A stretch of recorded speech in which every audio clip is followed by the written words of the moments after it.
Tere siit Euroopa Parlamendist Brüsselist on 4. juuni 2026 ja on neljapäeva õhtupoolik. Hea uudis on see, et circa üle 9 kuu on jäänud valimisteni, kui mõned reformierakondlased saab hakata saatma vangimajja. Ja võimule tuleb loomulikult Eesti populaarsem ja parim partei, Eesti Keskerakond. Aga räägime Euroopa Liidus parem, mis on siin toimunud viimastel päevadel. Ja toimunud on päris palju tegelikult. Esiteks, ka Eesti meedias on mitte küll väga suuresti, aga teatud määral kajastatud juhtumit Suurbritanniast, Inglismaalt, siis Londoni lähedalt, mis juhtus eelmise aasta detsembris, kui suri üks 18-aastane õpilane, noormees Henry Novak. See juhtum oli mitu kuud oli justkui nii-öelda kalevi all, millest ei räägitud ka Briti meedias, aga nüüd on see siis välja tulnud lõpuks ja sellest on tekkinud korralik poliitiline torm ja skandaal Suurbritannias, sest üks siis immigrandi päritolu isik pussitas korduvalt noormeest, kes läks õhtul lihtsalt koju.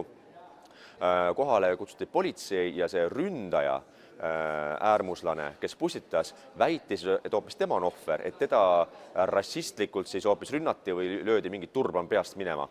Ja selle tulemusel politseinikud panid hoopis käed raudu sellel ohvril, kes jooksis verd vähemalt 5 pussitamise haavast, ütles, ma ei saa hingata. Muideks seda ütles ju mõned aastad tagasi ka üks USA kriminaal, kes politsei liiga jõulise tegevuse tõttu siis suri ja enne oma surma ütles, ma ei saa hingata. Sama asja ütles see valge noormees, 18-aastane, keda pussitati ja politseinik ütleb, et ma sind ei usu, semu.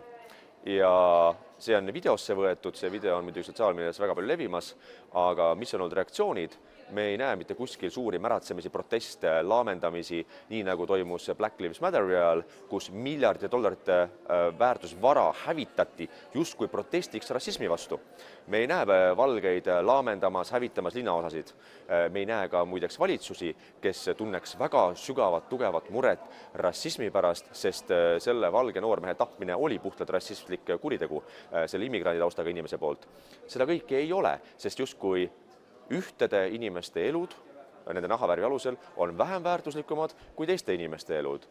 Sellest tulenevalt mina koos circa vähemalt 60 kolleegiga oleme saatnud Euroopa Komisjonile nüüd kirja, sest peale siis seda George Floydi juhtumit USA's Euroopa Komisjon kiiresti pani kokku rassismi vastase strateegia, mis on kohustuslik igas 27 liikmesriigis, mille kohaselt tuleb võidelda tõsiselt rassismiga, sest et ikkagi, et ainult ju neeger saab olla rassismi ohver, mitte valge. Aga nüüd, kui on toimunud selgelt rassistlik kuritegu Inglismaal, kus üks süütu noormees on tapetud ja politseinikud täiesti hoolimatult panid hoopis tal käed raudu, mille eest ka nemad ei ole praegu mitte kuidagi vastutavad.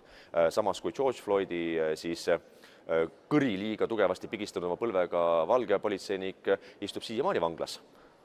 Kas need Briti politseinikud on vanglas? No loomulikult mitte, sest ohver oli ju valge noormees, tühja temast. Aga meie kirjasisu Euroopa Komisjonil on see, et kas nüüd Euroopa Komisjon plaanib kiiresti ümber kohandada seda strateegiat, et see kaitseks kõikide inimeste elusid, sõltumata tema nahavärvist, sõltumata tema religioonist, päritolust, vanematest, sest lõppkokkuvõttes iga inimese elu, olgu ta must, valge, punane, kollane, on samaväärtuslik. Inimeste elusid tuleb kaitsta. Tänasel hetkel aga on selgelt siis poliitilise korrektsuse sildi all tegelikult ühed elud muuetud palju vähem väärtuslikumaks. Igastahes vaatame, mis selle kirjale vastus tuleb. Hetkel veel ei tea, kas tuleb kardinaalseid muutusi. Raske uskuda, aga samas alati lootust on, sest just praegu ka viimastel päevadel olnud uudis annab kindlust, et siiski mingid võimalused muutusteks on olemas. Loomulikult suuresti tänu valimistulemustele, sest nagu alati valimistel on tagajärjed, nii head kui halvad. Kui Eesti inimesed valisid 2023. aastal näiteks Eesti 200-lasi, siis nad olidki rumalad ja said petta. Ja nüüd hädaldavad ja vinguvad, et elu on kallis, inflatsioon on Euroopa suurim, energia hind käib kosmosesse veebruarikuus, automaksu tuleb maksta, aga valimistel on tagajärjed. Kui oled loll ja teed lolli valiku, saad ka lolli poliitika, aga kannatavad kõik.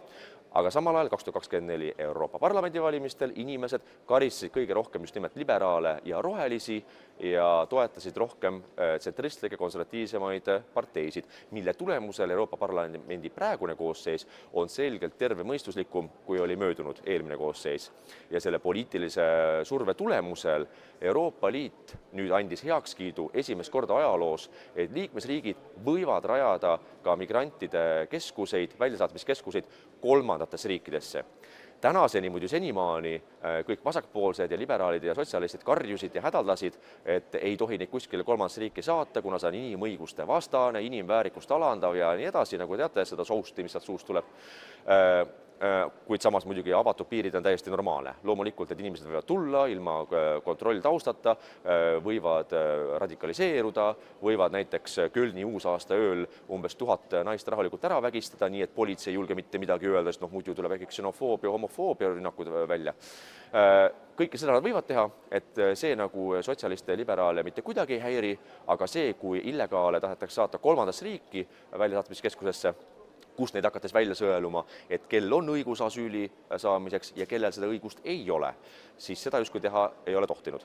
Tänaseks õnneks tänu poliitilisele survele, ka Euroopa Parlamendi võimumuutustele, ka tänu sellele, et Itaalias on normaalne valitsus Giorgia Meloni juhtimisel, Saksamaal muidugi pole olnud nii tugevat õiget pööret, aga nihkunud õigemas suunas Friedrich Merzi valitsuse juhtimisel, siis tänaseks on vähemalt poliitiline olukord see, et Euroopa Liit on andnud selle heakskiidu, et liikmesriigid, siis, mis üldse kõlabki jaburalt, et senini justkui liikmesriigid ei tohtinud nii palju siis sellest suveräänsusest, et me peame ootama justkui mingit Brüsseli luba, et kas me võime saata illegaale välja. Aga selline see Euroopa Liit juba on. Aga tänaseks legaalne kokkulepe on olemas, et näiteks kui Eesti tulevikus peaks tahtma Eestisse saabuvaid illegaalseid immigrante saata kuskile kolmanda riigi keskusesse, siis see võimalus on olemas. Kindlasti on toredad riike maailmas, kuhu saab rajada neid, näiteks Sudaan, kahtlemata ilus ja kaunis riik, kuhu kindlasti iga illegaalne immigrant tahaks väga minna. Seega, ennem kui ta katsub ületada Piusa jõge, et jõuda Eestisse, siis ennem ta mõtleb 3 korda, et kas tasub seda jõge ületada, sest muidu võid lõpetada hoopis Sudaanis. Aga see on see poliitiline muutus, mis on olnud. Mis edasi? Kui me vaatame Eesti poliitikat, siis palju õnne kõigile Eesti inimestele, kes valisid Reformierakonda Eesti 200, sest tänu teile me saame lõpuks Rootsi vange ka Tartus nautida.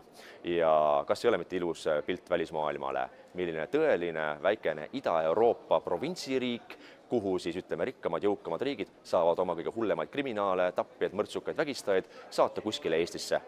Las nad seal siis istuvad, et nad ei segaks Rootsi mingit elukeskkonda. Aga Eesti soovib väga hästi. Kas see läheb tõesti ilusti kauni renomeega kokku, millest on rääkinud Reformierakond aastaid, et Eesti on niivõrd ilusa välisilmega. Me oleme kõige edumeelsem IT-tiigri hüppe läbi teinud väike nutikas riik, kes tegelikult hoopis on keeranud oma majanduse tuksi suurima inflatsiooniga, suurima palga ebavõrdsusega, suurima vaesusmääraga eakate seas ja nüüd ka siis võõrustamas kõige hullemaid pätte kriminaale Rootsist, sest Tartu ülikooli linnana on ju niivõrd kaunis koht, kuhu neid vastu võtta. Tänu Eesti 200-le ja Reformierakonnale ja nende valijatele. Seega, iga kuulaja vaataja võite vaata paremale vasakule, vaata ringi oma tutvusringkonnas, siis kui teate inimesi, kes on valinud neid 2 parteid, siis saate ka otse neile öelda, et ka nemad on kaasvastutavad selle eest, et Eestit tahetakse muuta üheks väikeseks kehva mainega Ida-Euroopa provintsiriigiks, kuhu siis ülejäänud Euroopa saab oma rämpsu saata. Aga kui inimene tunneb, et ta tegi vale valiku eelmistel valimistel ja kahetseb oma poliitilist pattu, siis loomulikult 7. märts 2027 on võimalik seda kahetsust ka näidata valimistel ja valida Eesti Keskerakonda, kes saadab tagasi kriminaalid Rootsi, kes ei luba illegaalsel immigratsioonil areneda Eestis ja kes taastab Eesti majanduse, Eesti inimeste toimetuleku ja inimeste elamisväärsuse. Igastahes ma soovin kõigile ilusat suve saabumist. See on viimane suvi enne valimisi, mis tuleb veel üle elada, tuleb üle elada ka veel karm talv, aga siis paistab juba lootuskiir kaugelt märtsikuust. Olge terved ja tublid ja kohtume juba järgmine nädal Brüsselist Euroopa Parlamendist.